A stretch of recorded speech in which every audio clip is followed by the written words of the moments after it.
जा रही हैं, जबकि ऑस्ट्रेलिया दुनिया का वो वाहिद मुल्क है जहां माह मुबारक के इख्तिताम से 10 रोज कबल ही ईद उल फितर की हतमी तारीख का ऐलान कर दिया गया है। ऑस्ट्रेलियन फतवा काउंसिल के चेयरमैन ने मुल्क में ईद उल फितर 22 अप्रैल को होने का ऐलान किया है। ऑस्ट्रेलिया में 20 अप्रैल को शवाल का चांद नजर आने का इम्कान नहीं, इसलिए ऑस्ट्रेलिया में ईद उल फितर 22 अप्रैल बरोज हफ्ता को मनाई जाएगी। दूसरी जानिब पाकिस्तान के माहिरीन का कहना है कि 20 अप्रैल को सूरज ग्रहण है। सूरज ग्रहण के बायस मुख्तलिफ ममालिक में नया चांद कतई नजर नहीं आएगा।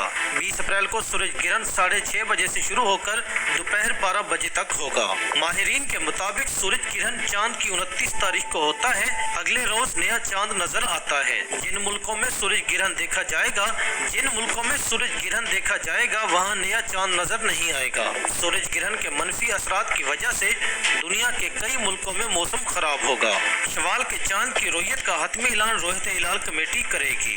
कमेटी का इजलास आज शाम को इस्लामाबाद